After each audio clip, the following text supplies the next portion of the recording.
Welcome to episode 213 of the Necronomicon.com.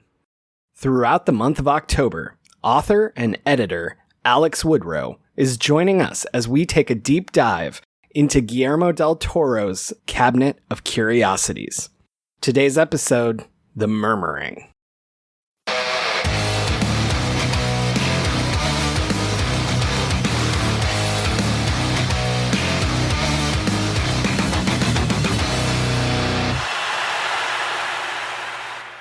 All right, we're back for episode 8, the final episode in our look at Cabinet of Curiosities. This went by so quickly. Oh no, am I never going to get to record another episode with you guys? Wait, no, Alex, I went and I found that the Twilight Zone is streaming and it's available. So if and when we do Twilight Zone, you've already claimed it. We have to leave them on a cliffhanger. Am I ever going to have another episode with the guys ever again? Stay tuned and find out. Wait, hold on a second. Let me try this. Let me try this again. We can have it start out this way. Alex reluctantly joined these two yahoos as part of the podcast to discuss Cabinet of Curiosities. But did their awkwardness and their weirdness scare her off for any potential returns? Follow the Necronomicon.com on X, Twitter, or whatever the hell it is now that it's just X Twitter to find out. Or she could have just killed them and hidden them in her closet. We don't know. It's her show now. Cool. I have a deep, deep well on this property. Oh, man. Oh, that was perfect. That was what chills, man. Chills. That was perfect. So... On paper, I thought I would love this episode, and I do not. On paper, I was supposed to love this episode. All of my friends are like shocked. They're saying, Alex, but this is custom tailored to your likes. And yet somehow... You don't like it. I wouldn't go so far to say I don't like it, but I do have some difficulties with it. I definitely do have some struggles. Yeah, for me, I didn't dislike it. I'm lukewarm to it, not just because I forgot her name in Game of Thrones, but Lady Sif. No, it's not Lady Sif. That's Thor. Anyway, the character that she played there, and then of course you have Rick Grimes, and I did the entire thing for like 5 minutes, where it's like, I know him from somewhere. I know him from somewhere, and then I looked him up and realized he's from Walking Dead. And my wife has been watching that for like 3 weeks, re-binge watching it for 3 weeks. But I liked where they were going with it. I think there could have been more that was fleshed out. And this is how I find out where I've seen these actors before. Like I've watched both those shows fully. I had no idea. That's cool, actually. Yeah, I distinctly remember when she got killed on Game of Thrones, or at least when she was shown to be dead in Game of Thrones. I'm kind of glad that I didn't realize that, because if I had realized it from the beginning, all I would have been able to see was those characters. So actually, it worked out. But she's so much better in this than she was in Game of Thrones. I mean, Game of Thrones, she had like a couple episodes, but she was so much better in this than in Game of Thrones, because you get to see at the beginning. Because again, I go in with no spoilers, no summaries, anything like that. And what I saw from them being in the 1950s, starting off in 1951, that this is what it's like, or at least what it was like, and what it is still like for some women within academia. And especially if you have male partners, whether that's research partners or, your marital relationship partner, there's still that deference to, we're going to talk to the guy. We're going to talk to the guy. Well, what do you really wouldn't know these types of things. I'm going to talk to him. Where this is somebody who's accomplished. 50s. Like, forget the 50s. This is just me walking into GameStop with my partner. This is just me trying to buy a video game while my partner, who doesn't even speak the local language, stands behind me. That's it. Already have the same experience. It's the whole, you like this game? Well, name 5 characters from it. I'm going to name your mother. How about that? I've got all sorts of cute pet names for her. Look. Sorry.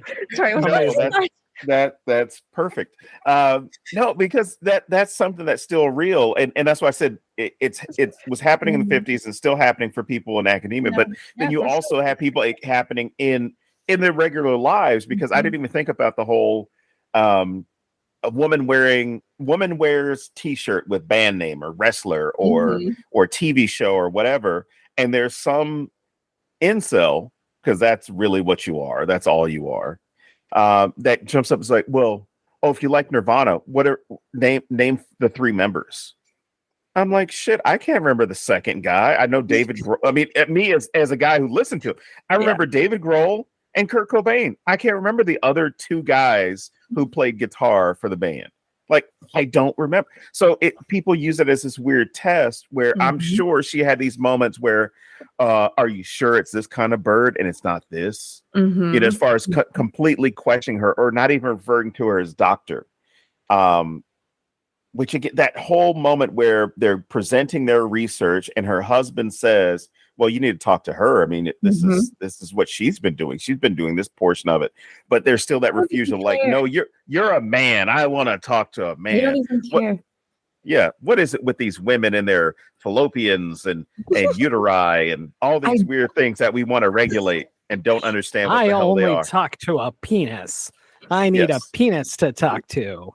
It's like that Kevin Sorbo guy who's so obsessed that like men aren't hot anymore and he doesn't know what to do because they're not muscular. And I'm like, you realize you're just telling people that you need that you're attracted to that. And that's how I feel. Very good for you, and I'm really happy for you, but I'm not sure you realize it.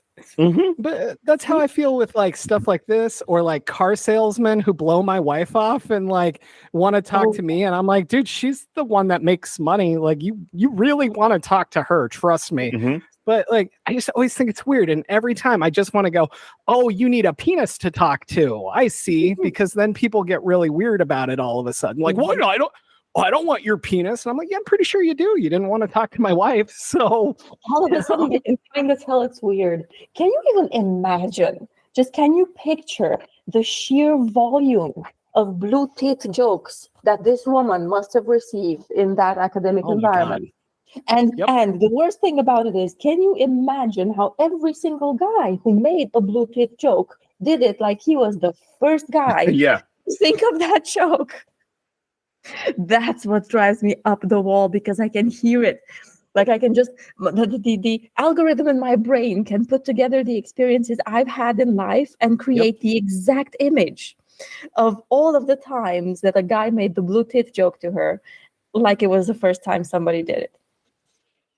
Well, speaking of that, for anybody who's listened to this episode, specifically listen to this episode, because you love this episode and you completely miss the sexism throughout it. You completely miss the denial of someone's existence.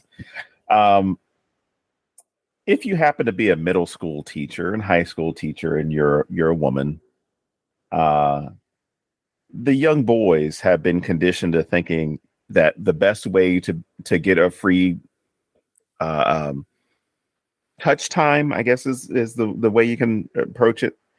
The best way to get touch time is to just ask their teacher, their bosomy teacher, for a hug, because they do it. And I found out this is not just something that's reserved for American teens. It's done globally, where they will go up like, "Oh, Miss So-and-so, can I have a hug?" And it's so they can feel their boobs, like on their body. Like that's the rationale for it. And I'm saying that because you have young boys that are raised poorly, that are raised early on only seeing women as sexual objects or objects of sexual desire. They can't be, and I can't remember who to attribute this to, but I have to say it. There was a theory that women could not be two things at once. You can't be attractive and smart. You can't be smart and funny. You can't be beautiful and funny.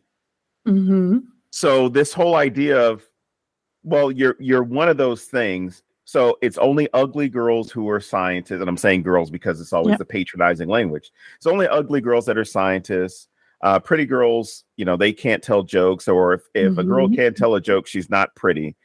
And you see how this gets manifested into work situations.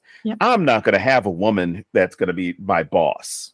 I'm not going to have a woman who's better, educated than me. Oh, if she got educated, then it must have been some deficiency. It must have been some type of affirmative action. It must have been someone giving her a boost, giving her a help. And I'm sorry, James, but I got to reference even a Simpsons episode on this one, because there's a great Simpsons episode where Marge learns carpentry and woodworking, and no one in the town wants to hire her to do anything because she's a woman. So she gets Homer to pretend that he's the one doing it. Oh, that's brilliant. And she comes out, does all the stuff, and then she goes back into like the hiding spot.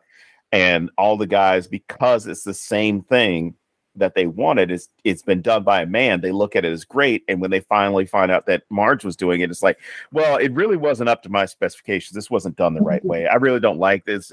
You know what? You could really tell if it was a woman hammering, because a woman hammering sounds completely different than a man.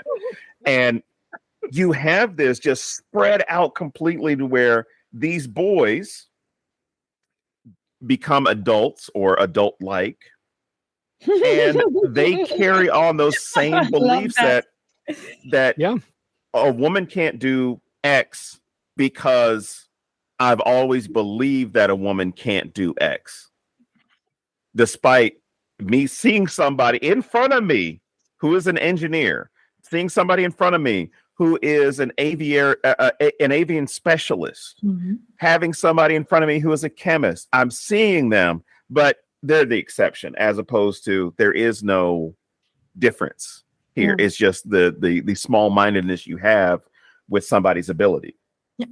I found that it goes in two like polar opposite directions, the exact same sort of upbringing and the exact same issues. And I blame boy moms for a lot of this. Boy moms can get scary.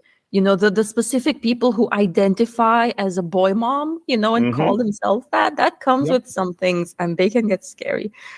And that sort of upbringing goes into like two polar opposites that are both super harmful. And one of them is this: you cannot possibly do anything. You should be, barefoot and pregnant in the kitchen. And the other opposite is you can do absolutely everything and should do absolutely everything and get absolutely no credit for it whatsoever. Like seeing women as that person who can fix all of your problems, fix your life, manage your house, manage your children, manage your diet, manage your clothing, manage everything seamlessly as if it's within their nature. And that's not, work, and it doesn't take any effort. And it's just something that is and belongs. It's the beautiful fairies of the forest that just fold all of your underwear neatly for you. And these are genuinely the two polar opposites that end up coming out of the exact same problem, and both of them are absolutely terrible. And then every now and then you get to meet a unicorn who somehow manages to embody both of these philosophies at the same time, and that's just out there. Like, that's special. Absolutely. Man, I don't even know what to add to any of that other than to just say that it makes me fucking insane. And I'm a guy, so I can't imagine like how my wife feels about it or how you feel about it, Alex, or anything else. Like just watching it is exhausting. Listen, I can't imagine being the person that's being attacked by it. It's just that I think like anybody else who is marginalized for anything whatsoever, it's tiring, and we just want to be people. Like we're just people. That's it. It's not supposed to be complicated. It's not supposed to be a big deal. We're just supposed to be people and, have the same opportunities and be spoken to as equals by other people, because we are just people. And it is frustrating and exhausting when that doesn't happen. But also I feel like, obviously, this is just speaking for myself. I can't speak for anybody else. You do kind of get used to working around it after a while, because what else are you going to do? Like, it's not going to change overnight. It's not going to change within our generation. I have no idea if it's ever going to fully go away. Mm-hmm. So you do develop. Be chipping away at it.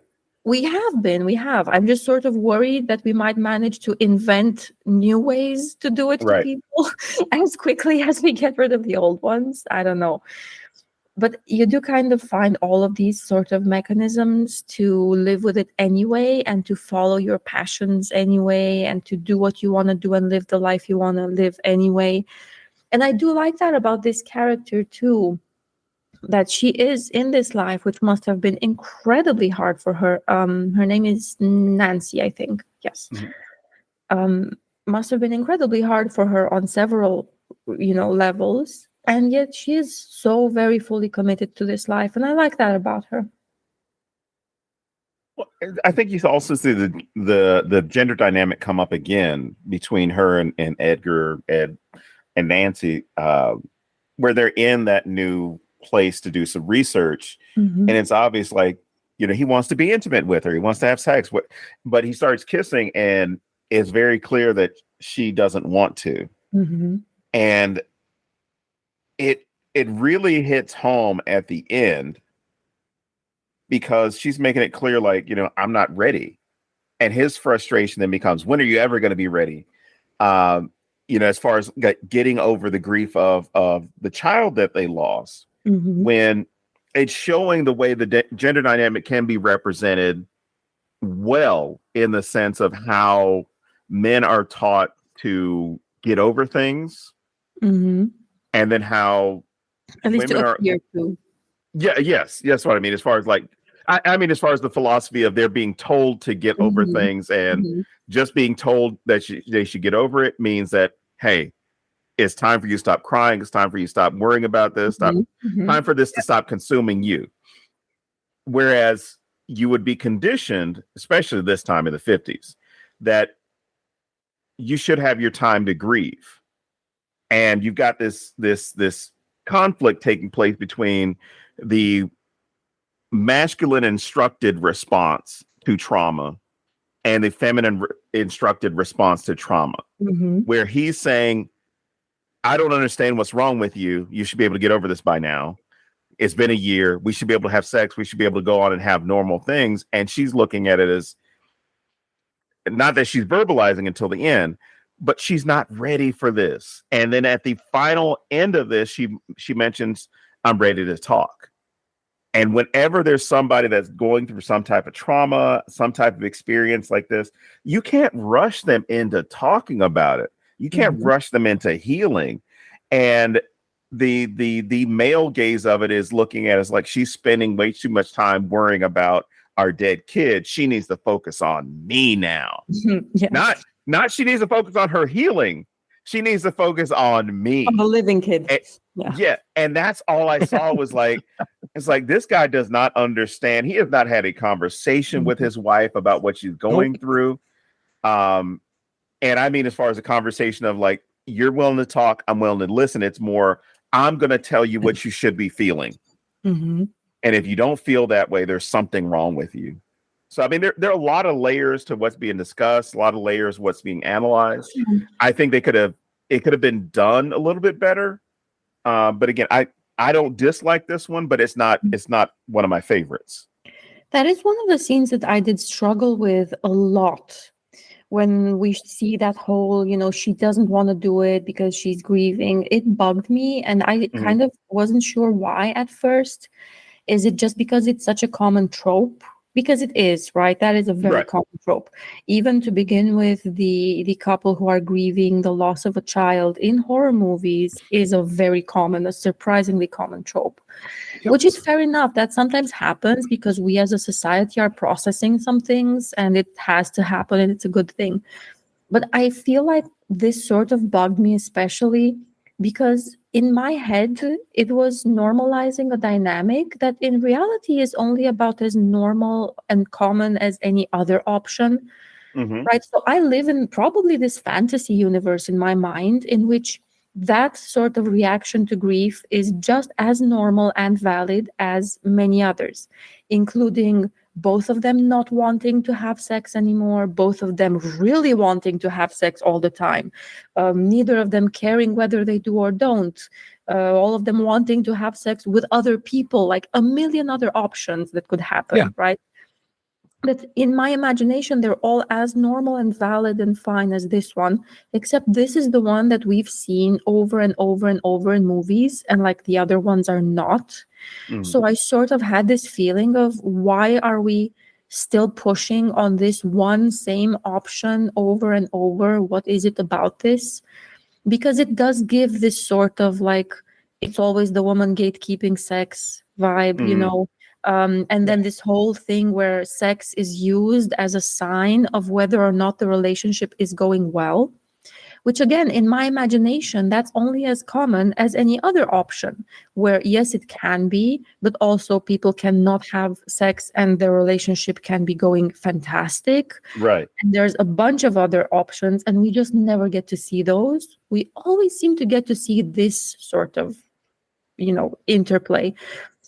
And that's why it bugged me a little bit. And then by the time I was done thinking about this, I was like, I wonder if the writer wanted me to be bugged by this. Like, I'm starting to get the feeling that this is a deliberate thing, and they were actually totally hoping I was going to be bugged and annoyed by this. That would be in line with the other things that it's saying about, gender roles and about relationships. So obviously I can't know for sure. It's possible that it is just as shallow as it is, and it's just the most common trope, and that's what happened to be used. The woman's gatekeeping sex. Sex is a sign of whether the relationship is going well or not. Once they're healed, they're going to do it like rabbits, and that's going to be great. Right. Women and their sanity and their feelings and their hormones are the deciding factor of whether a relationship is healthy or not. And it's just this poor sane dude is being dragged along in this woman's story. Or the writers did this deliberately to piss me off, to make me have, not me personally, obviously, but me, the viewer, to make me have feelings about this and make me go, God damn it, why is it always this? And if that's what they were doing, that's kind of cool, actually, I did read the credits, and it said, special thanks to our writers for pissing off Alex for this episode. Well, there you go then. And speaking of the writers, this is a good moment to say that this episode was directed by Jennifer Kent, and the teleplay was written by Jennifer Kent, and it's based on a short story by Del Toro.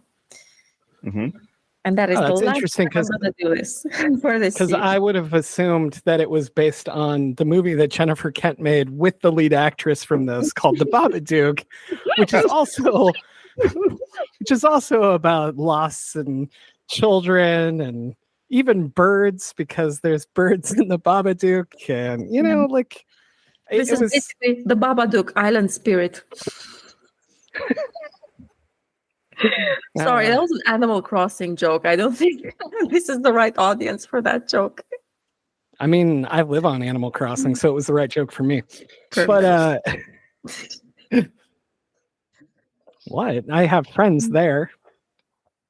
Wow. Anyway, so no, I couldn't help but see way too many similarities from my point of view to The Babadook. And while it's not the same story, having the same main actress and the same director and so many similar themes, it was just hard for me to get past.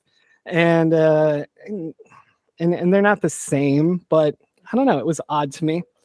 And so I just had to throw that out there. But they're not the same, but they have a vibe. And if like this was a collection, they would belong together in a collection, definitely. They would make sense. I almost feel like again, we've said this with a couple others, like this might have been better served as its own movie. And that would kind of roll into like, oh, that's what Jennifer Kent does. You know what I mean? Like, I don't know. There's something like off about this that doesn't work for me. And I wonder if this was a movie, they would have to invent a whole other speed setting above 2.0 for me to be able to watch it. Is that too much? Because I struggled. No, I struggled. No, the easy way to fix that is you attach Ari Aster's name and then everyone's just fine with it. So, there, now I've gone further. Yeah, I don't know. Although There's just this episode is loved by a lot of people and hated by a lot of people, and that's reflected so much in the reviews, and I love that about it. I was hoping this is where you were going. Yeah. I actually took a couple of notes of what people were saying about this specific episode, and it's just hilarious. So, like, there's one person who said, this is the only one out of the entire lot that I thought was any good, and this one was spectacular. It's like, out of everything that they've seen in this entire anthology, this was the one, right? The next one says, the best one, saved for last, masterful and beautifully made. And I'm like, wow, these people really loved it. And then the same person goes on to say, it made you, this is a positive thing, mind you, it made you forget you were watching a horror movie. And that's when I went, hang on a minute. Maybe we're expecting different things from this. Because if you were thrilled that it made you forget you were watching a horror movie, I can understand why you thought this was the best one. But we are not watching the same series then. We are not using the same glasses to look at the same landscape. Absolutely. And then you have others that say, as predictable as they come, transforms into the usual ghost story, predictable spirits, low-key performances, which I found odd because I actually thought the performances were really good.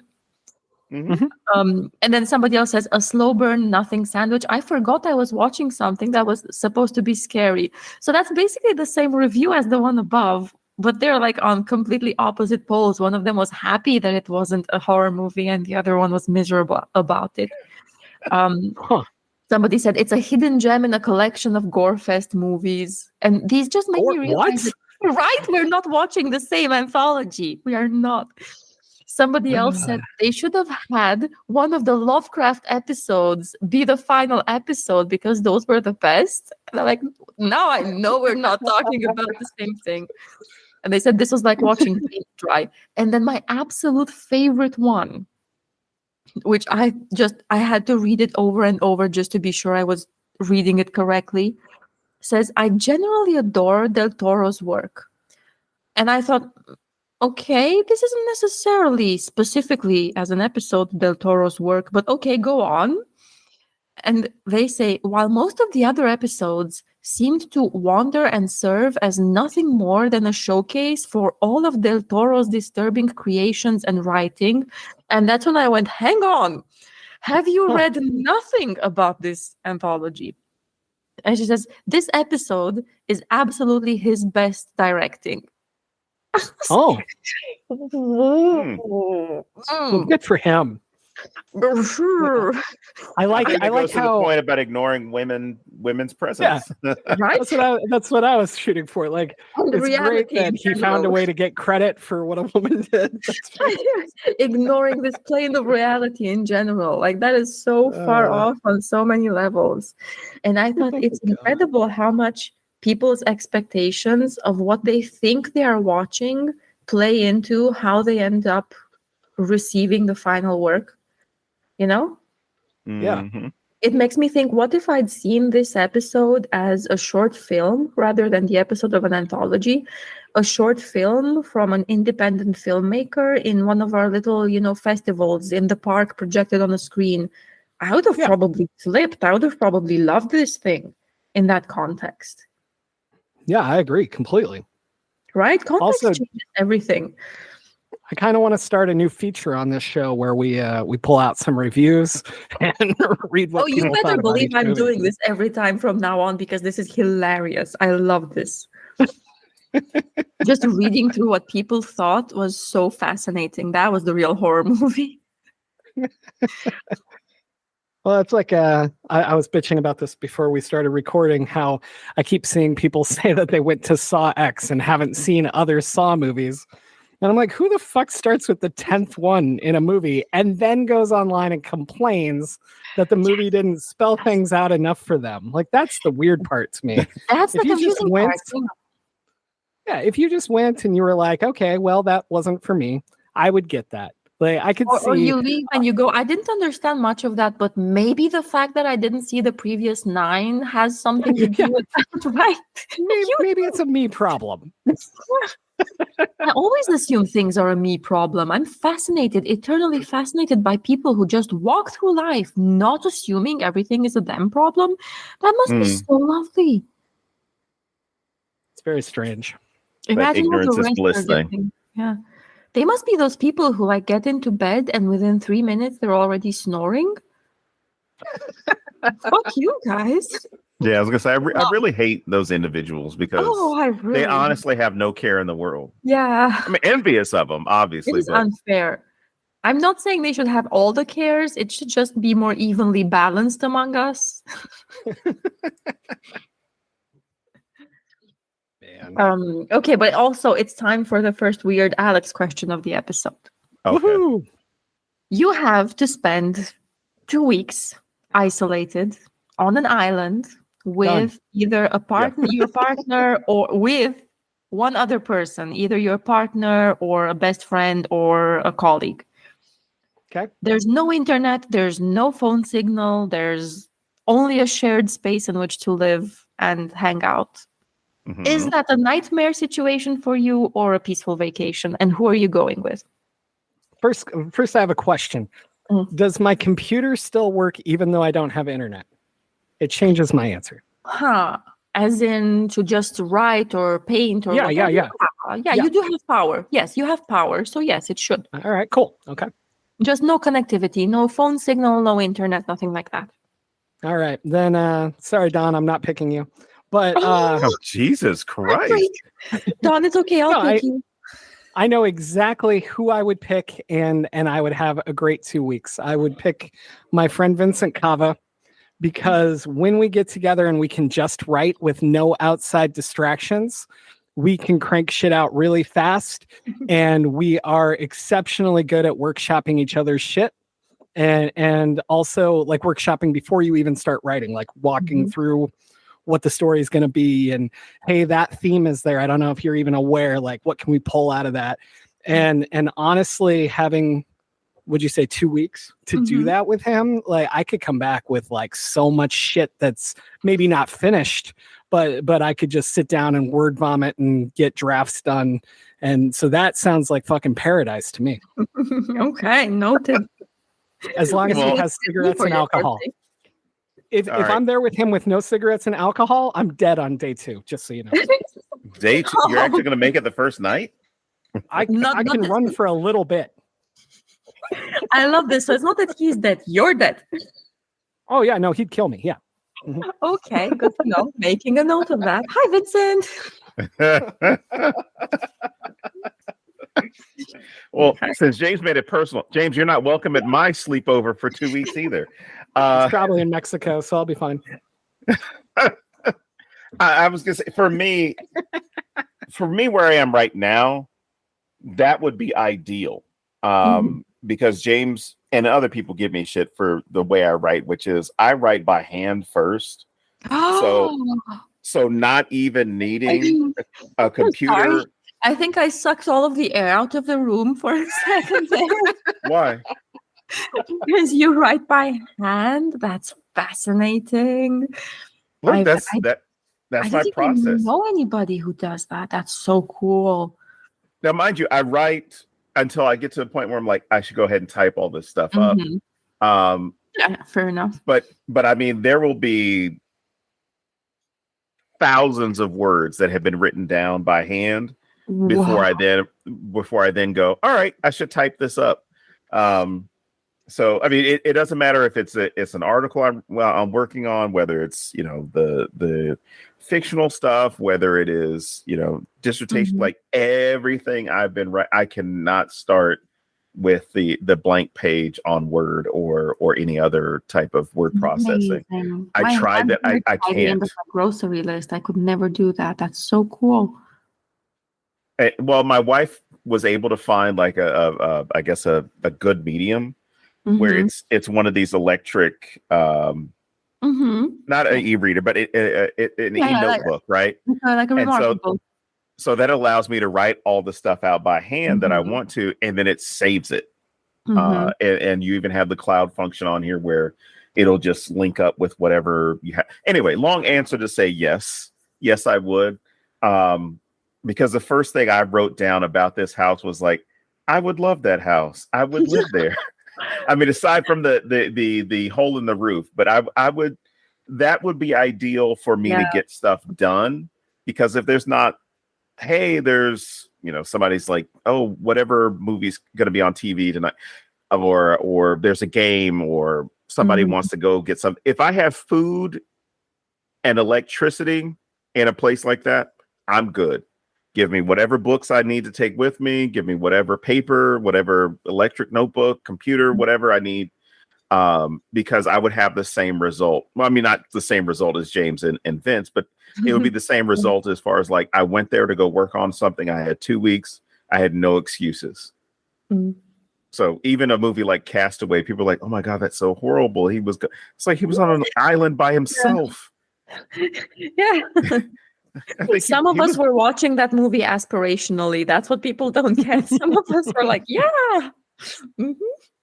I mean, no rent. You don't have to pay for groceries. There's not. Everybody thinks you're dead, and then you come back from the grave. I mean, that's great. You're an instant celebrity once you come back. If you decide to come back. That hole in the roof in this episode, people are like wildly underestimating how scary that hole in the roof is. As somebody who's just had to make roof repairs last week, they're way too chill about that thing. I think nobody realizes that the moment it starts to rain, that house is going to fall down in like 2 weeks. That hole in the roof is going to destroy everything. There is no way anybody's sleeping in that house. I was pissed off at how chill everybody was about that thing. But yeah, other than that, the house was pretty nice, wasn't it? I do wonder whether, do we have this fear of like bigger houses more than smaller ones? Maybe instilled in us by horror movies. I don't know. Do you guys have a preference? Like, what do you think is scarier, a big old mansion or a tiny little shack? Well, it depends on the location. If it's a small house, let's say it's a cabin, right? Because you go with that trope, that cliche. It's a cabin. It's scarier because of what's on the outside, right? Whereas if you have a big mansion, on the same island, if you put it in the exact same place where this house is. Oh God, I think it would be worse to have a bigger house in an isolated area because it means there's more places where something could hide indoors as opposed to you're worried about whatever's outdoors coming in. And because there's that wide expanse of, I mean, basically limitless, right? You don't have this finite, I mean, it is finite space because it's an island, but the finite amount of space that you would have in a small home is nothing compared to what you would have on the rest of the island, the trees, the water creatures, the air creatures, whatever. But if you then put that size house in that spot of a cabin or a shack, then you've got the combination of those two factors. There's a whole lot of shit that is out there that might be in the house now. So you would have to contend with it. It's so interesting how the size of the house implies whether we're suggesting we're more afraid of what's inside it or what's outside it. That's super cool.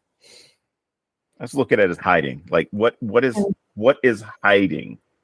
If it's outside, you might see it approach. If it's inside, there's no telling. And if you're a homeowner, you're just thinking mice and humidity. That's what's fucking hiding. Mold. Unless you live here, then you're thinking my air conditioning bill. Fuck. Oh yeah. But those are the unsexy horrors. Nothing as hot as ghosts. Look, enough about Patrick Swayze, okay? Who? I think for me, I would want the bigger house either way. I don't like going outside as it is, and so I need more places to do things in my house.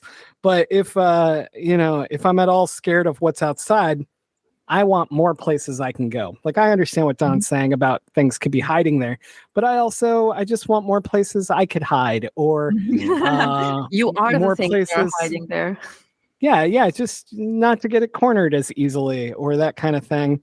And also because I would be focused on the inside, I would be less concerned about what's outside.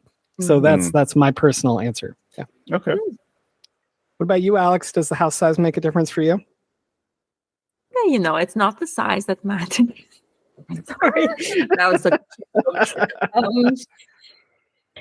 I'd have to go with, I prefer a smaller space that I can have more control over.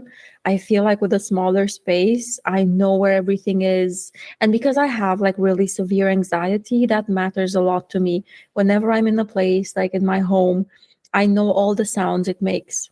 I know every single one of them. I know what it sounds like when various neighbors drive down the street by the sounds of their engines. Sounds are a big deal for me. And that's how I know that my environment is safe. Noises that I can't identify are genuinely a reason for anxiety because I genuinely do know what everything is. And I know where everything is, and I navigate it in the dark constantly. I never turn the lights on at night, and I can just walk around, no problem. So I do prefer, I feel comfortable in a small space. The idea of that big house that you have to move into for a couple of weeks, and maybe you don't even have time to actually look through the entire thing and check out what's in all the rooms. I would probably rather pitch a tent outside, I'll be honest with you. I don't know if I could. That would be too much for me. There's no way I'm falling asleep in there because there's just no sense of control or safety. And then if I do have a smaller sort of space that I can have control over, or I can pitch a tent outside or even pitch a tent in the living room, then 2 weeks in a place like that would be an absolute dream. No problem. I'll go with pretty much anybody as long as they understand that I mostly want to be left alone, watch movies in the evenings, take walks during the day, read and write, and that's it. Like, we don't need to be having long conversations about anything during those 2 weeks. Much. Conversation should be limited to food's here. There's coffee downstairs if you want. I do very much like the idea, however, of finding a big old abandoned place like that and actually camping inside it, like pitching a tent and sleeping bag and the whole shebang, making a fire in the old fireplace and putting a little pot to boil your beans in there. I love that idea so much. I wrote it into the novella that I can't announce yet, but it's coming soon. And it's one of my dreams to be able to do that. And we have so many abandoned houses, like big old manor homes here in Romania, where I could do that. So maybe that's in the future for me. I'm sorry. I'm hearing real estate is free. Homes and yes.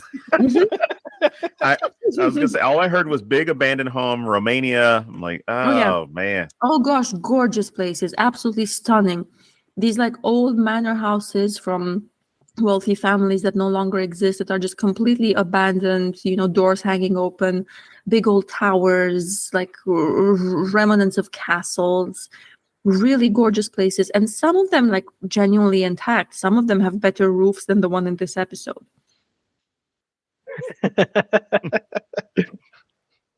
Only some of them. Only some of them, yeah. I see. Wow. How much can you really I'm looking up flights. Like 600 looking up flights right now, so I'll be there soon.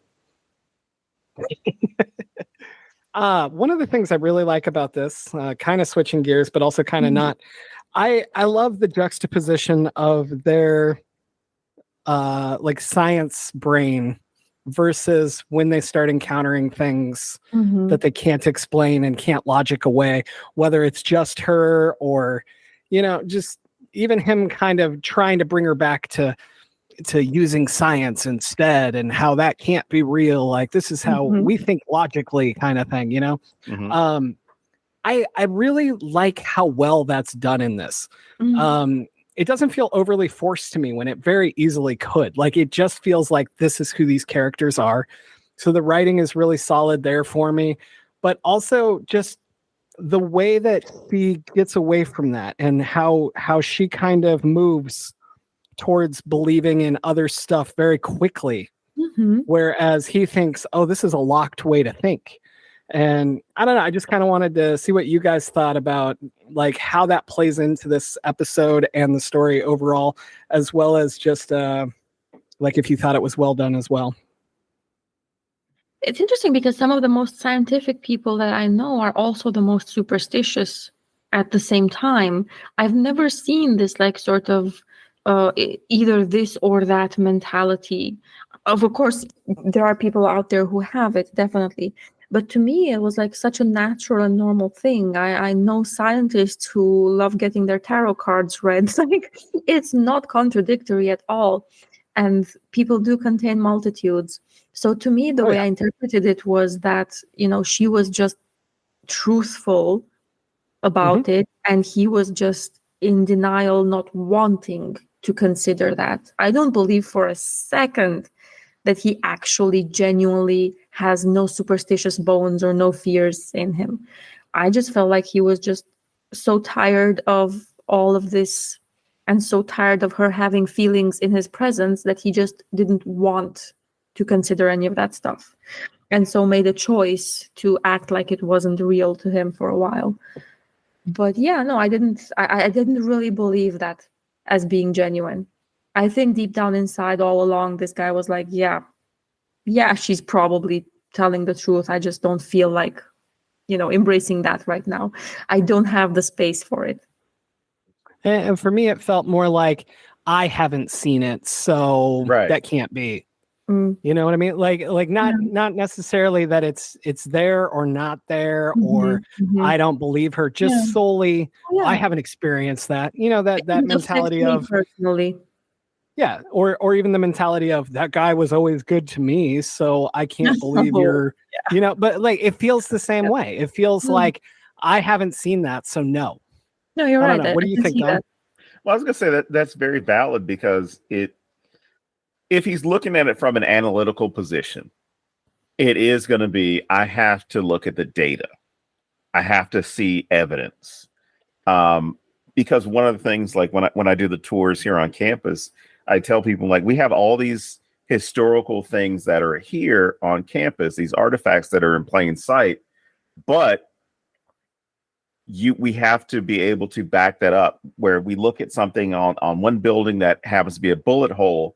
And because there are people who believe, like, oh my gosh, because the Civil War happened, it was because these people came and they were involved. There was fighting between Union and Confederate troops, because that became the accepted story. When the real story is, it was a bunch of white racists that showed up on the campus and didn't want one black person to go to school, and they shot the building.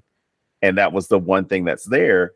And what I tell people when they take the tour is, as an historian, we can look at certain things and figure out that, common sense, this is what this probably was, if we can't fully explain it with data. But, I tell them, like, we are not going to do that, because we have to have the data in this field to scientifically support whatever we are going to present.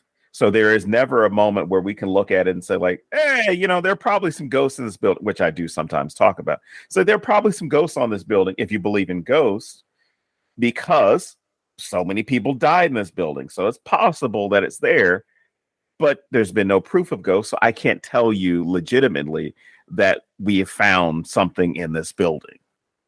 I'd love to believe in it. I'd love to see it happen. But if someone comes to me and says, I saw a ghost, I can't go off of what you saw, what you believed. I would then have to have some information, have some data sets set up, if I'm going to then instruct people and teach other people about this. So I think it's a combination of looking at it as a scientist, looking at it analytically, but then also thinking about how they typically disseminate information. For them, it's, here's the information, I'm going to present it to you as such. I can't present a ghost to you because we're ornithologists. We're not people who deal with the supernatural or spectral beings or anything like that. This is what we've been dealing with this entire time, and we're going to continue to deal with it this way so that we're still seen as credible. But if we go around talking about, oh my God, we heard ghosts on the recording, or the birds were doing this is weird. Our careers are done. So I think that's again, that's him looking at it with his analytical, scientific brain, but then also thinking about the credibility that goes into that field. And he might have even been thinking about, with his sexist part of his brain, my wife is a very famous, a very well-respected scientist in this field. If she starts talking about ghosts, the people that were already ignoring her are going to discredit what she's done already. So there are a lot of things that may be in play for him. Interesting. Yeah, that's interesting. And it's definitely also, it has to be in part, if I tell people, are they going to just dismiss her as being hysterical and me as falling for it? Or are they going to dismiss both of us as being loons? How is this going to affect everything? For sure, there's got to be a lot of thought going in there, because it is easy for us to say, oh, we'd be able to talk about it. But there's a context. Like, if I suspect that I'm being haunted, I'll talk to you guys about it, no problem. I'll even talk on this podcast about it, no problem. I'll talk to my friends about it. Am I taking that into a job interview? No, not if I want to get the job. That's not what I'm going to say when they say, what are your biggest flaws? You know, I'm not going to say, I think I'm being haunted. So there's definitely a context in which you can and cannot talk about certain things. And it is a privilege to have like a safe space where, you know, people are not largely going to judge you no matter what you say. Or, you know, if we are going to judge you, we do so because we love you and think you're wonderful. Yes, I judge people because I love them. Mm-hmm. No. Look, I just want that job interview where you admit that and then you start levitating. You're still not getting that job. I'm sorry, you still did not speak the correct corporate codes. Does not work well with others. I actually obviously they would work well with others if they're being possessed by a demon. Yeah, I actually did the unthinkable at an interview and replied to one of those questions honestly. I haven't interviewed for anything in like a very long time because I'm a freelancer, but way back in university I did interview for something and I didn't quite realize that there was an etiquette. I generally go through life not realizing that there's an unspoken etiquette, right? I kind of say things as they are on my mind. And they asked the whole, I don't know, like, what's your biggest flaw or disadvantage? You know, those bullshit questions they do at interviews. And I didn't levitate per se, but I may as well have given the look they gave me, because I just earnestly and honestly blurted out, oh yeah, no, sometimes I have days when I'm really depressed and demotivated and I don't feel like doing anything, and getting out of bed feels like an uphill battle and everything is a struggle. But then, you know, I have good days too. And they were just, I swear to you, I might as well have levitated rather than say that. Anyway, I didn't get that job. I would have hired you. And then when you went to your therapist later that day, you talked about, you know, communication skills, organizational skills. I talked about how I'm too much of a perfectionist and I love seeing it done properly. I just can't get enough of being micromanaged. Don, have you ever answered a... don't need to know about your kinks right now. It's okay. Oh my God. I put the micro in micromanage. Oh, anyway. Cut that part. No. Don, have you ever answered an interview question completely honestly when you shouldn't have? Oh, when I shouldn't have. Well, I mean, anything like what she's talking about. I've never gone that far with it. I'm usually thinking I'm usually thinking like, I'm gonna starve if I don't get this job. I'm gonna be homeless. Okay, just put on a smile. Put on a smile. Hey, I was smiling when I said that. That was very cool. No, I think anything I would have said in the interview, I'm gonna wait until after this is done recording to tell you the answer. Okay. All right. I have one. I think James knows where I'm going with this one. So when I was 19, I needed a job and I applied at a Verizon call center, which Don, you know me well enough to know that would have lasted 3 days. Oh my God. Anyway, so that counts training time. I don't even answer the phone with my mother calling. Right? So I was there and I thought, you know what? I'm going to be honest, because I didn't want the job. Like I needed a job, but I didn't want that job, right? So I was like, I'm going to try something new and answer every question honestly. And they were like, what skills do you have that you think would help with this job? And I was like, look, I wouldn't say manipulating, but I'm good at like convincing people to do things, whether they really want to or not. I can talk them into it. And I talked for way too long. Number two, I just kept adding to this with examples, and I knew I wasn't getting this job, but holy shit, it felt so good. And it actually came into my dating life later in life, where following my divorce, when I didn't necessarily want relationships to work, but I wanted if I found somebody, great. But I just adopted a complete, I will tell you the absolute truth on our first date, because you're going to find out eventually, and we're not going to waste time, but we don't need to send our representatives to make us seem better than we are. I'm just going to be honest. Okay. And all of my best relationships came out of doing that. And I attribute that to this stupid interview I had when I was 19. That's a great dating tactic that I fully endorse. Absolutely. Since you brought up dating, I'm sorry. Since you brought up dating, James, I do have an answer. Because my thing is honesty. I got way over I'm gonna pretend to be somebody I'm not. Yeah. In order for us to date, a long time ago. And when I just got out of college, I was working a job that was paying the bills. It wasn't providing me with much more than that, right? So my dating, when it came to dating, I'm like, I don't have that much money. So whoever I'm going out with, I need to know about them before, we go out and all these things.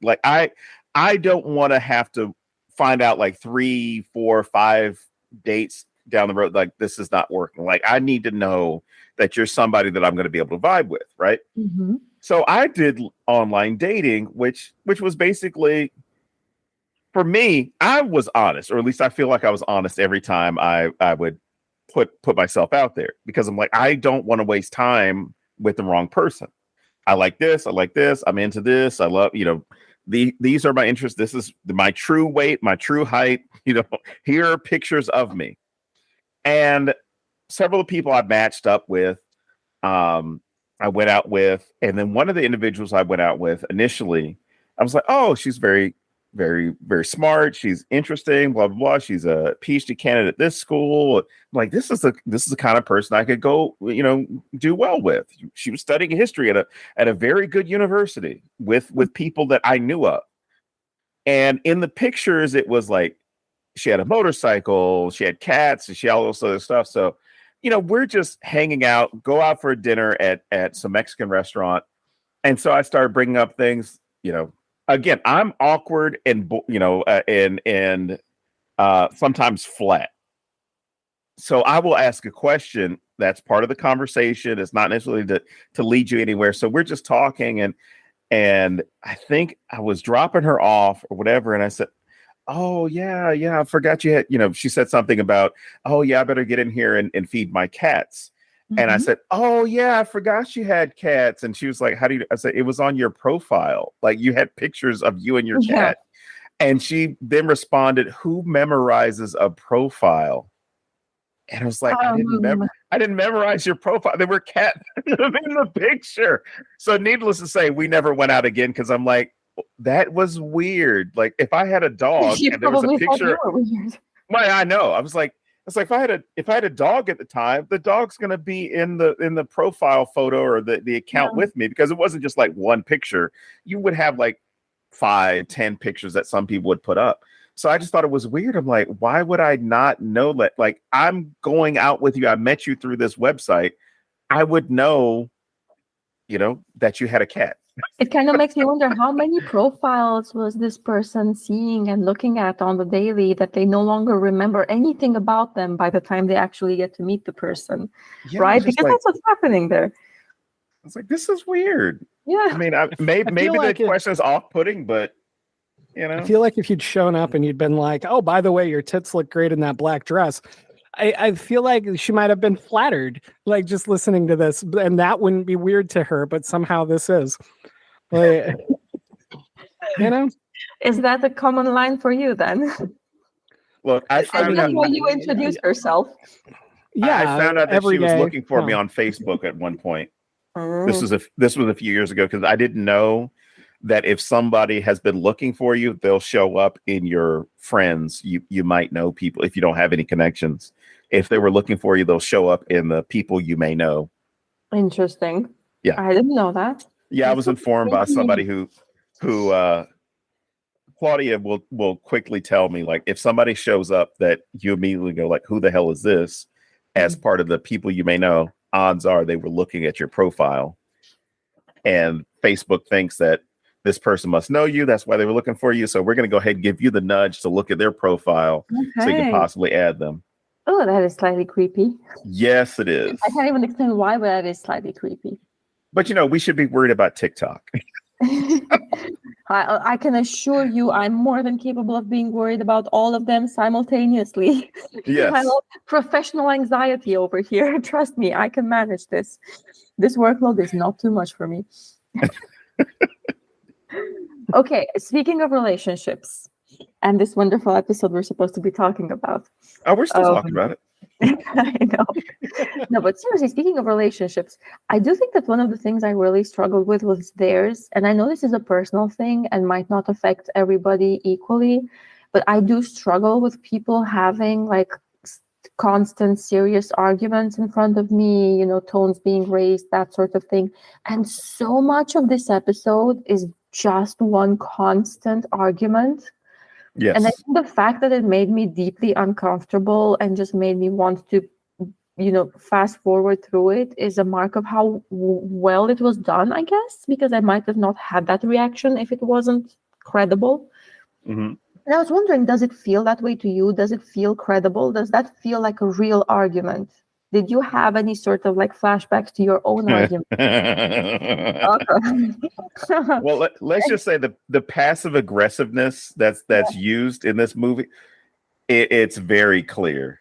Like it's very clear. You've mastered that technique.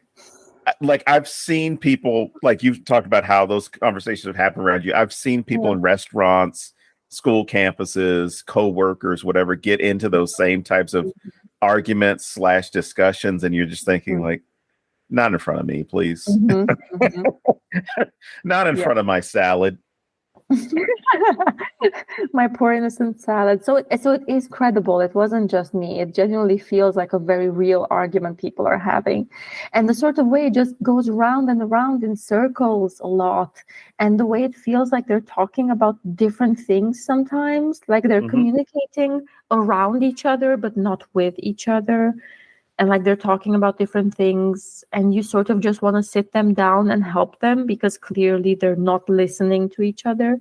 Oh gosh, I just have the worst like body feeling, like this need to just sit them down and help them through this because stop it, the two of you, just stop. Right.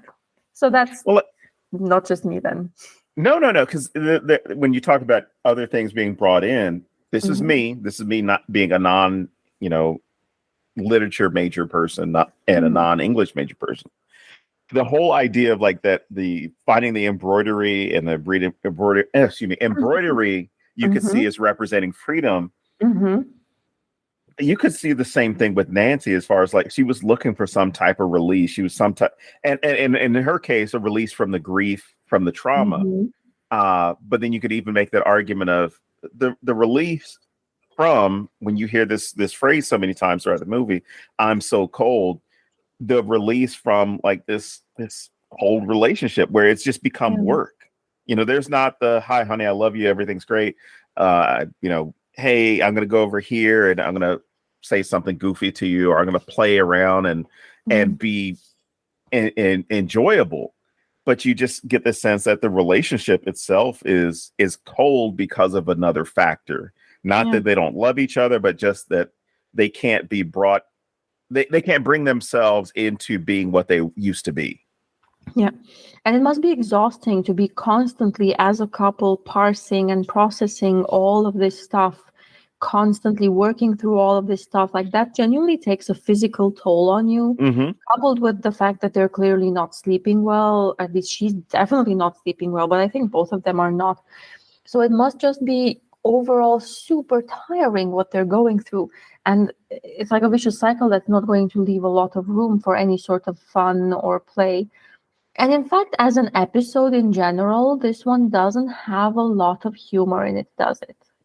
No. Like, there's not a lot of moments of any sort of lightheartedness, or even for us, the audience, they don't give us a lot of truth. There's one single moment where I actually laughed out loud, and I'm not sure if it was intentional or not. And it's when at one point she gives him these headphones and she's like, you have to listen to this, because she'd already heard something on the recording, right? She'd already heard something other than just the birds. And of course, he doesn't hear anything other than just the birds, right? And she says, do you hear it? Do you hear it? And he replies, they sound different, more melancholy, right? Like, he's looking for something to find in this recording. He's trying to find something different than the others, even though he cannot hear what she's hearing at all. And it made me laugh because it sort of reminds me of, like, when, you know, she would come home and say, oh, do you see anything different? And he's like looking for something and goes, did you cut your hair? It looks lovely. Or like when your guitar player friend has a new pedal, right, and makes you listen and then goes, what do you think? And you need to come up with something. You're like, yeah, that sounds different. It's more melancholy. And you have no fucking idea what you're saying. So that's the one time that this episode actually made me laugh. And I have no idea if they meant to or not. I just found it super funny. I don't remember laughing at it at all. Yeah. It is so something serious. else. Something else that kind of takes you back a little bit as far as like the way in which this is written, the way it should be presenting, and the way it actually comes across is when they're having this discussion about, oh, there was a murder suicide in the house, right? When they have that revelation from Mr. Greaves, the idea that that's typically in the movie where you say, like, all right, something's fucked up, we need to leave. Like, this is what's going on here. Some really bad things happen here. We should probably leave. And that's not the case with this. It's kind of like, no, we still got to look at the birds. We don't give a shit about what happened in the house.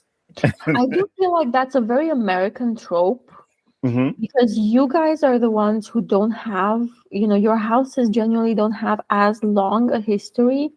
So whenever somebody in American movies is like, oh, somebody was killed in this house and the value is going down, or we have to leave, I'm like, I feel like you would struggle to live in Europe. Everybody has been killed in every house.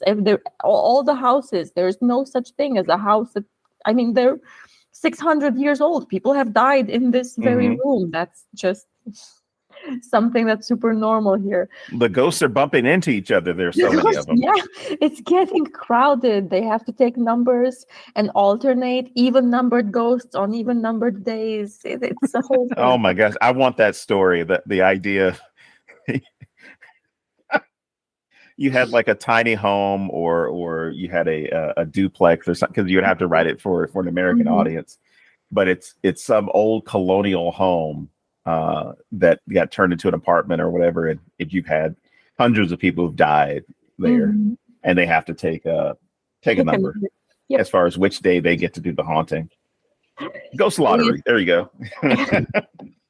That used to be the system when we were still under dictatorship, where people would only be allowed to drive their car on specific days, depending on the number that their license plate ended in, so as not to have all the cars driving at once. It was a whole ridiculous fucking thing. Like, if you're thinking about it and wondering how does that work, I don't know. Nobody knows. It doesn't work. It was dictatorship. But yeah, Well, something like that with ghosts. They did something like that in the 70s with gas here, where it was because of the shortages. That whatever number your license plate ended on dictated the day that you could go. So it was even. It was even day or an odd day. You're just gonna have people move around which day. You're not gonna have less people in general. I don't know. Governments are silly, man. I don't know. I know. We could just fix all this with good infrastructure. Oh, I thought you were going to say anarchy, but okay. Well, try your version first. Okay. Well, no. See, my thing is, I offer the infrastructure first. Then I move on to radical revolutionary tactics. Yeah, fair enough. The other thing that I did really enjoy was I mean, this is super tropey, but sometimes I actually really like tropes.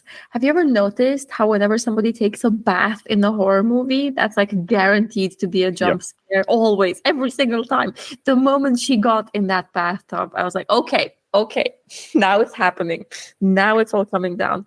I would be shocked out of my pants if we ever had a horror movie where somebody gets in the bathtub and nothing happens. That's just unthinkable. That doesn't exist. I've never seen one. I'm trying to think of all the bathtub ones. I'm like, yeah, nothing bad. Where dreams may come, and what was it? Friday the 13th. I'm sorry, Nightmare on Elm Street. Something tries to drown you. Somebody rushes at you. You hear something. You have to get out in a rush, and you're just wearing a towel, and you slip, and you knock your head on the bath. And something happens. It's always something. Well, you know what? There was talk about something that made you laugh. This is something that made me laugh, and it's only it's field related. But when the husband Adam is making that comment about I'm sorry, Edgar's making the comment about you shouldn't read people's dead. You shouldn't read a dead person's letter, and I just start laughing. I'm like, well, holy shit, I guess I'll be out of a job because that's what we're supposed to be doing. I was going to say, have you met any historians lately? It's like, that's all we do. That's all we do is read dead people's stuff. And if they're alive. Of study would love to have a conversation with you right now. It's like, we're not going to go to the source. We're not going to have a seance for a historical figure. It'd be great because then we could berate some historical figures. Yeah, but no, we're not going to be reading their letters. We're just gonna have to guess. We're gonna leave their letters right there, nice and sealed for posterity, and we're just gonna have to guess. Hold them up against candlelight and hope for the best. And I tell you one thing, there are some great letters out there, especially those written by Napoleon or those written by Rasputin towards the people that they were physically engaged with. And let's just say that it would not be. You couldn't talk about it on the news as far as what they put into those letters. Well, it's a real shame they're dead and we can't read them. I know, because the laws dictate we can't read those letters. If only they'd still been alive, then we could have ripped into them properly. Wait, correct me if I'm wrong, but don't we have some sort of a tradition where there's a thing called a last will and testament, which is a letter from a dead person? I mean, I feel like that immediately already negates his theory without everything else, and that's a very common practice. This backs up my theory that he knew damn well he just didn't want to. He was just refusing reality. This man knows perfectly well that historians exist. He knows perfectly well we read dead people's letters all the time. He just wanted to find any sort of possible way to not be thinking about what his wife was thinking about. Oh, guaranteed. He's worried that she likes dead people more than she likes him. But maybe he should read the letters. Maybe there's some spicy letters and they'll turn her on and help him out. But he's never gonna know because he's just telling her not to look. The ghost sex therapist. In her defense, again, historians would like to have a word on that topic. Look, there are dead historians reading other dead people's papers. So it's the way it is. It's the way it is. We are fascinated with dead people, aren't we? I just saw this short YouTube short or TikTok short or something. I don't know. Don't judge me. I watch that stuff sometimes. But I just saw this one about how at some point there was this fashion of people dipping sticks into these old coffins to drink the embalming fluid on a dare or to see what it was like. And I was listening to that explanation and I was like, wow, we are so fucked up as a species, aren't we? That is so many levels of fucked up and unnecessary. It's almost kind of cool that we are just that profoundly messed up as a species.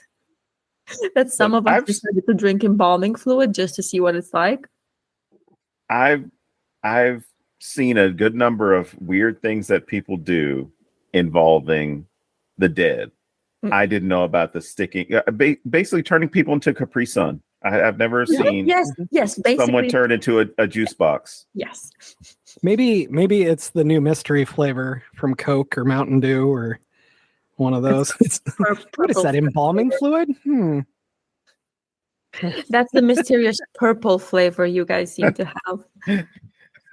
Eternally fascinating to us Europeans. The forbidden juice box. That's what it is. That's the name of my new short story. Thanks, guys.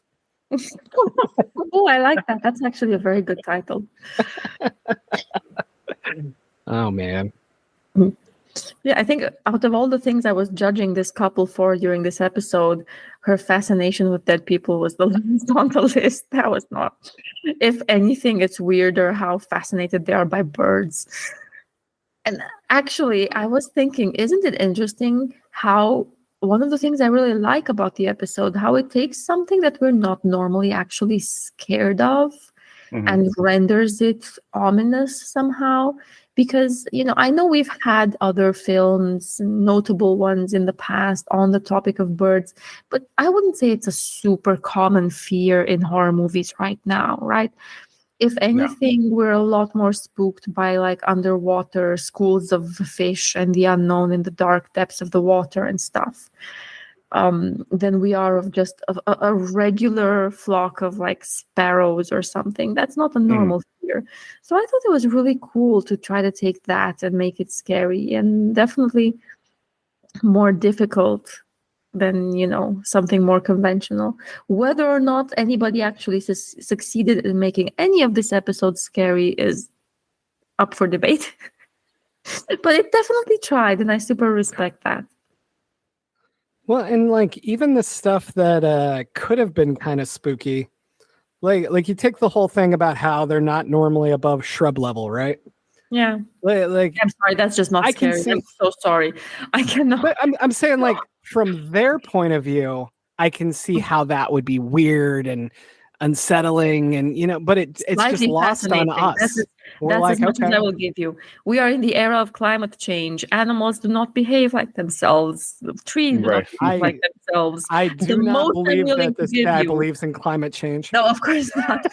But for us, the viewers, we're like, yeah, okay, so the ants have decided to form a pentagram on my lawn. What else is new? Climate change. Like, we are so far beyond the ability to be spooked by an animal behaving the wrong way right now. But I think that's my point, though. Like, I feel like they thought, oh, that would scare the characters, but it doesn't translate at all. No, it doesn't. So yeah, like, okay, whatever.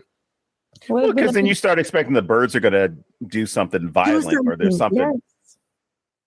Yep. Although I'm okay with the fact that they didn't. Like, that was never meant to be the point. Oh, yeah.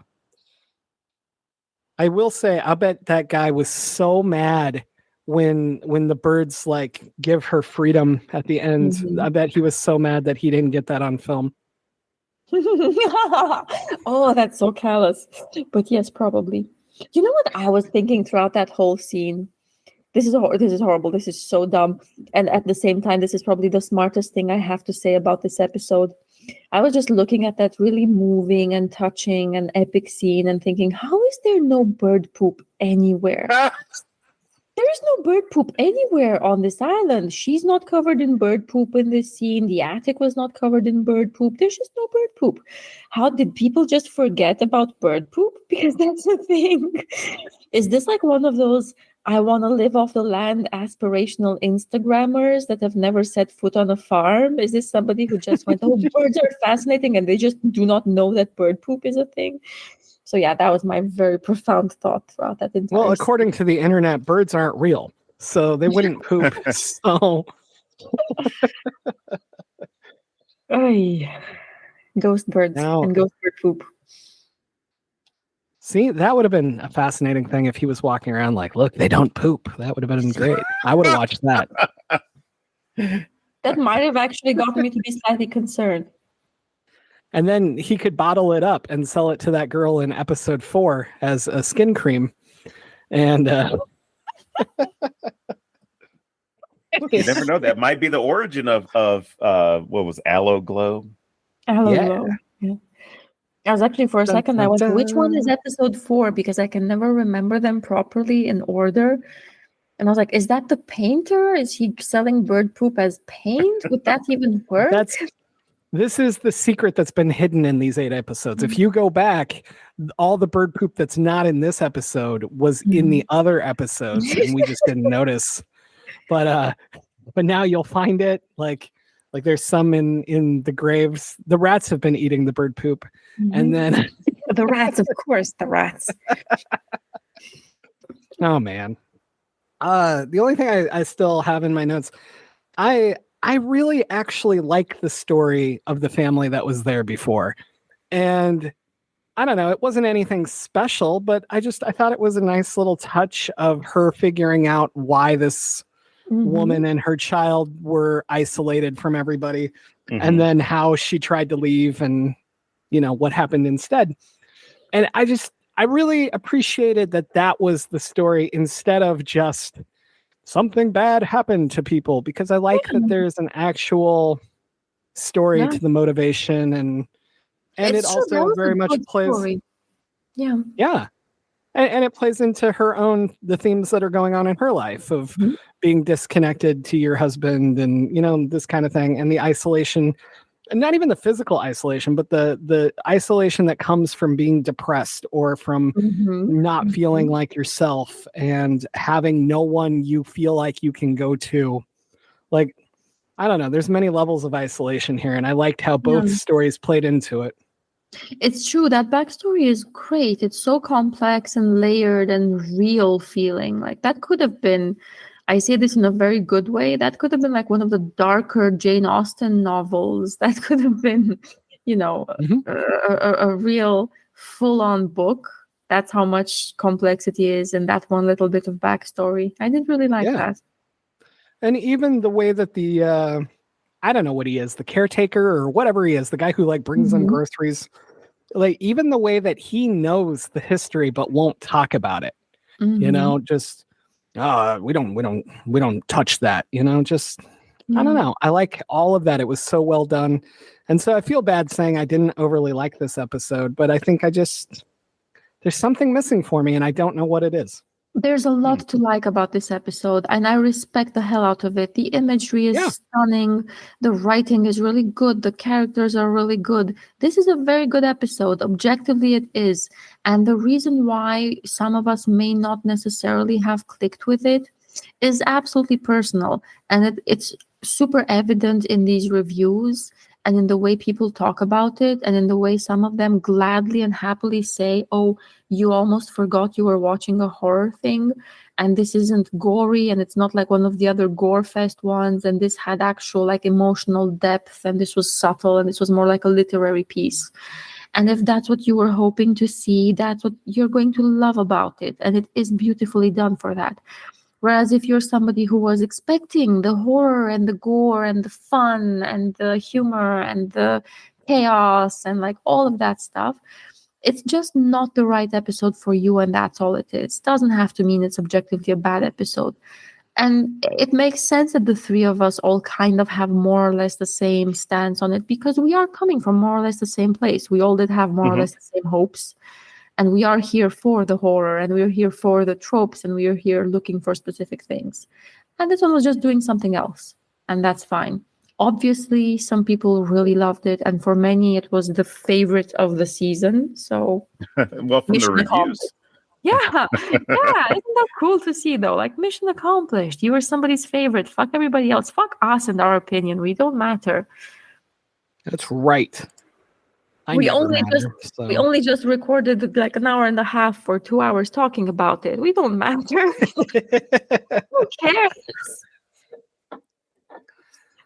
Oh man. Do either of you have anything in your notes about this episode still? Nope. I don't. No. All right, Alex, get off our show. No, I'm kidding. Don't you ever say that? No, I've been actively campaigning to make her join us full time. I mean, so harsh. I'll give her my spot, whatever we got to do. But no, I want to talk to you about this entire 8 episode process.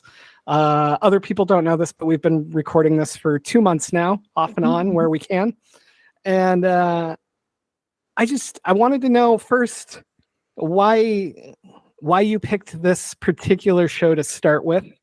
And then secondly, like if this process has changed your view of it in any way or made you enjoy it more or whatever else you want to say about it.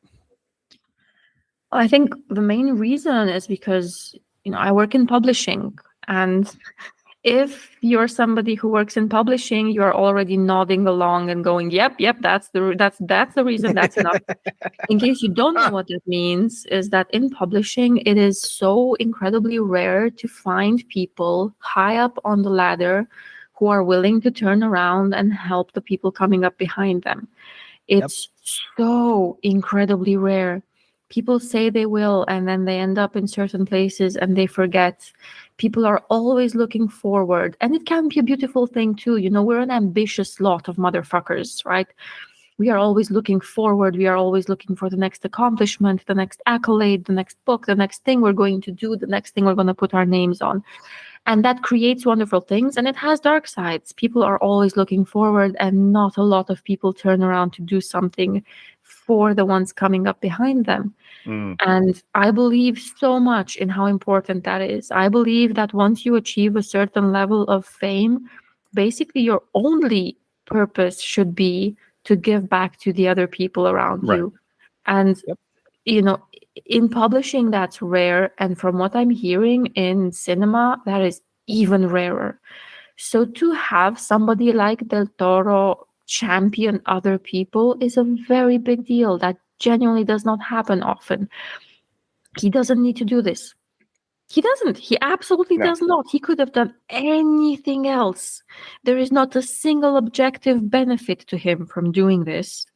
The fact that us are sitting here talking about it isn't going to tickle him at all, even though that's wonderful for us. He doesn't need to do this. The only reason for him to do this is because he genuinely wanted to. And I thought that was so beautiful.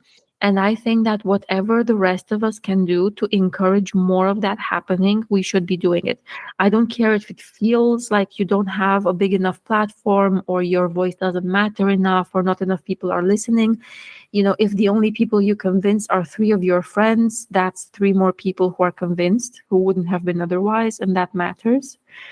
And so if we can be doing something to encourage this behavior, to encourage people up there turning around and giving a hand and talking about the new books coming out, the new authors coming out, the new directors coming out, the new screenwriters coming out, especially, marginalized voices who have not necessarily had the same opportunities historically as other people have, but anybody really who is doesn't have the same open doors that you do, doesn't have the same connections that you do. Both of these games, publishing and film, are played very much through connections, unfortunately. And that's, some of us don't love that about it. That's some of our least favorite thing about it. And so, the moment I saw this, I thought, you know what, even if I hate every single episode, which I didn't, I still believe that this is something we need to encourage. And not just because I love anthology series in general and we want more of them. So if we want more of something, we have to be loud about the things that we do have. Right. It doesn't work if we only get one horror anthology series this year and all of us are talking about how disappointed we are in certain episodes. That's not going to make them give us more of these. Right, It doesn't work that way. Yep. So we have to be loud about the things we want more of. And I want more of this. I want more of the big guys helping the little guys up, showcasing a variety of writers, directors, screenwriters, stories, actors. And that's why I thought it would be a wonderful project to do with you guys, because I did really enjoy the whole thing. Even the episodes that aren't for me, I still found so much to like about.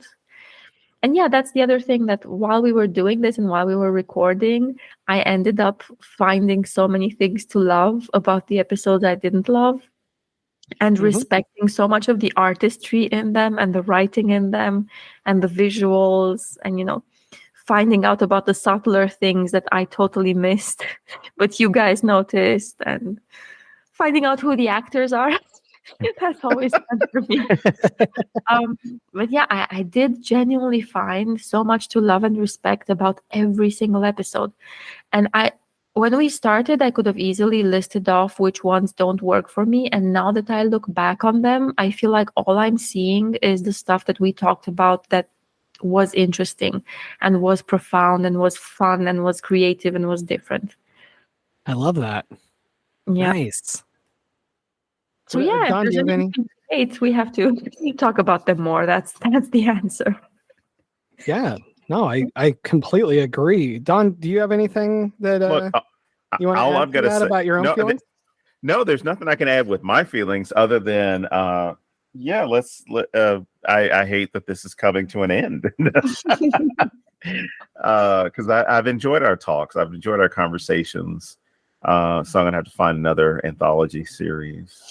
I'm just going to keep sending her. Yeah. I'm going to keep sending her calendar invites. And just putting movie titles. So, and I'll just show up and we'll see. Yeah, if she shows up, great. Like that'll be perfect. For me, I think the most interesting thing to me, not to everybody else, but I'm a very introspective person who likes to analyze the shit out of anything I do. Mm-hmm. I did not expect to sort of change my view on anthologies. Anthologies are my favorite thing. I've loved anthologies since I was a kid. The Simpsons Treehouse of Horror is obviously huge to me because, we did all 30, however many episodes on this show. They're each anthologies.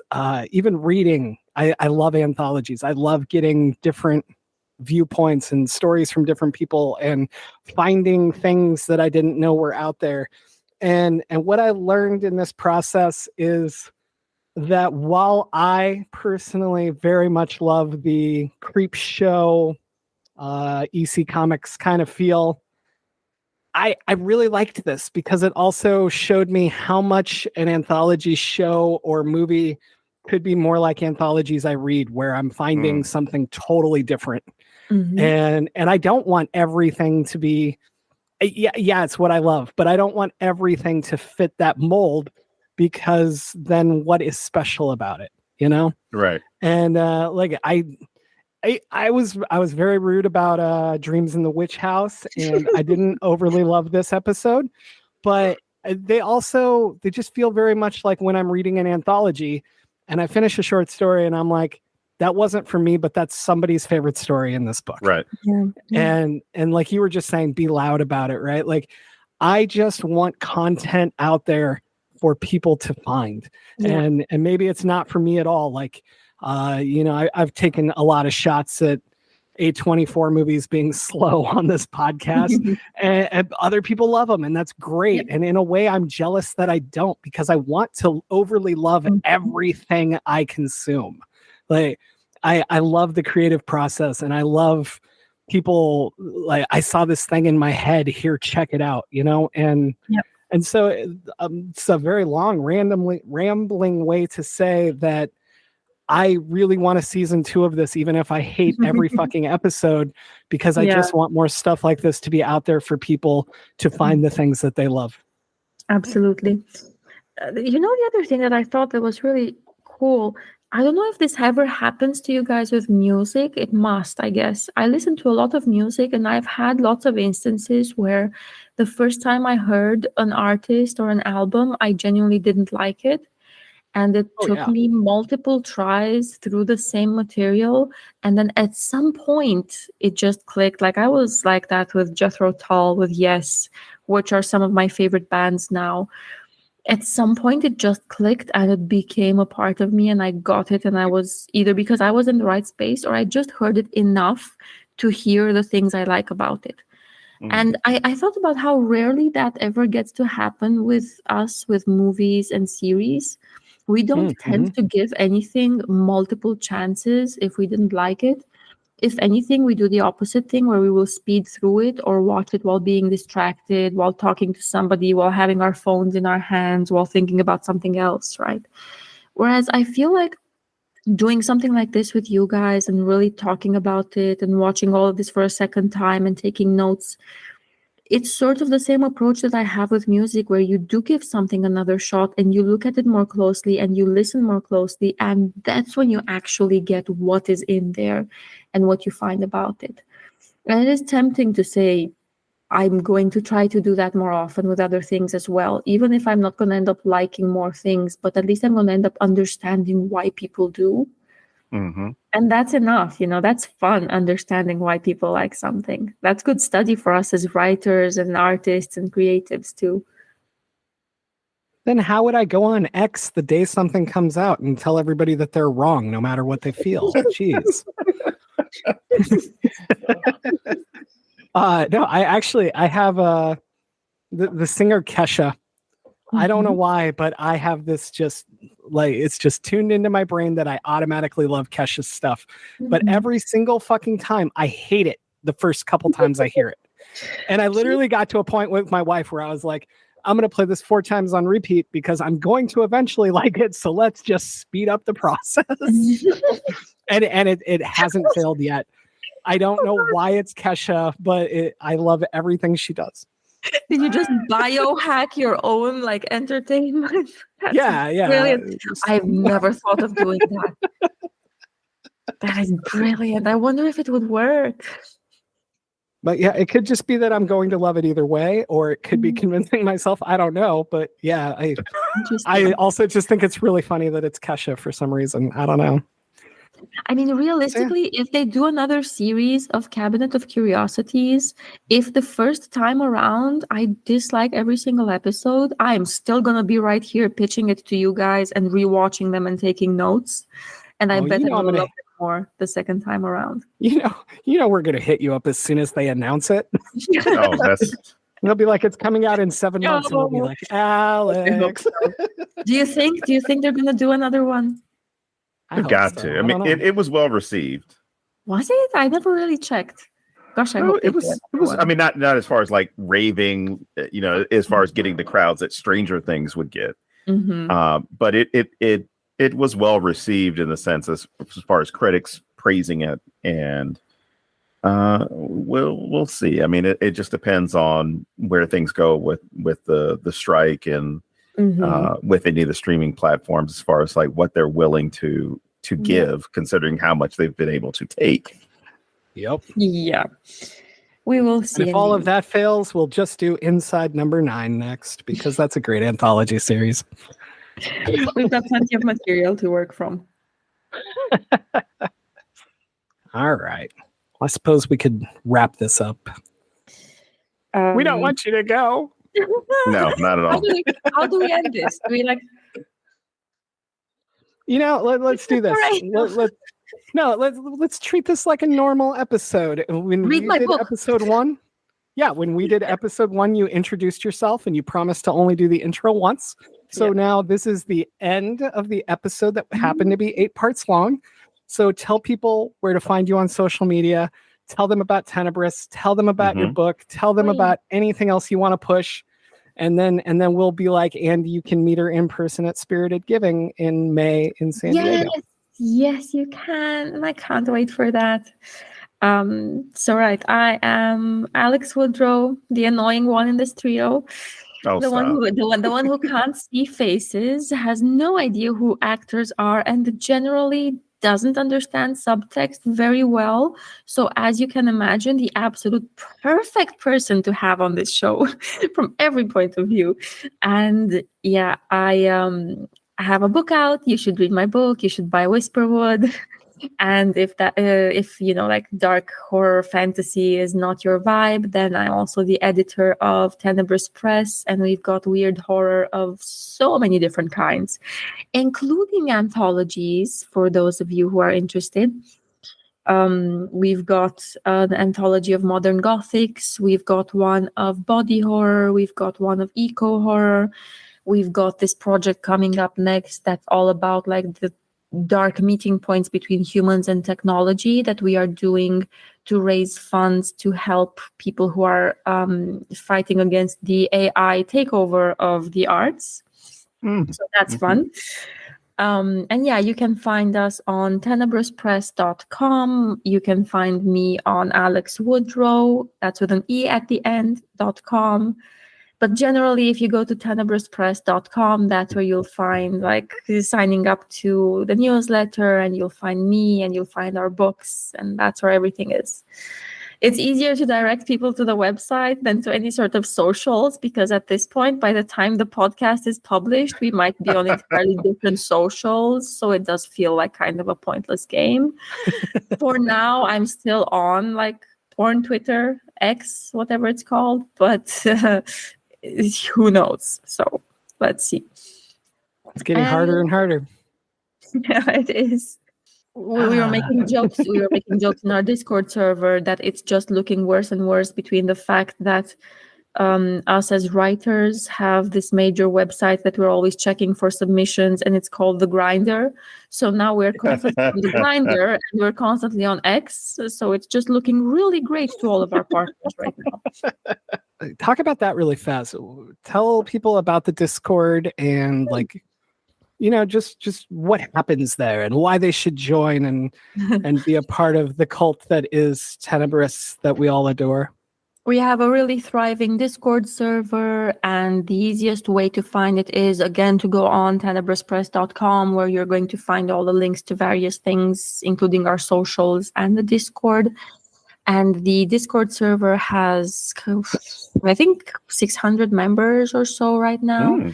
Very active little community, and we have specific channels where we talk about publishing related things. So we talk about our jobs as writers and editors and stuff, but we also have spaces where people just talk about their pets or nature or sports or whatever else they need to talk about. We make space for everything. And it's a very thriving little community, lots of gossip. We are always the first to hear of anything going on in the community lately. It's super fun. And we also run things like giveaways. We give away a lot of our ebooks through there. We do events where we will like critique first pages or pitches for people. It's all totally free. We just hang out, and it's kind of a place to have a community in this sort of era of instability when you never know where your online community is going to be. Mm-hmm. I love it. We do our best. I'm trying to think of more questions so that you have to keep talking and you can never leave us. I don't know. I love everything about the creation of this show, and I really hope it gets a second season, not just to get you back, but because I want them to keep doing what they're doing with this. Yeah. Well, clearly we had a wonderful time, and I had a wonderful time. And I think, spoiler alert, we are going to be meeting again and doing stuff. That's pretty certain. Yay! We just have to decide on something, and we'll be doing it. This concludes another episode of the Necronama.com, and it concludes our look at the Cabinet of Curiosities. We return next week for our Halloween special with author Laura Senf. We will be looking at Tim Burton's The Nightmare Before Christmas.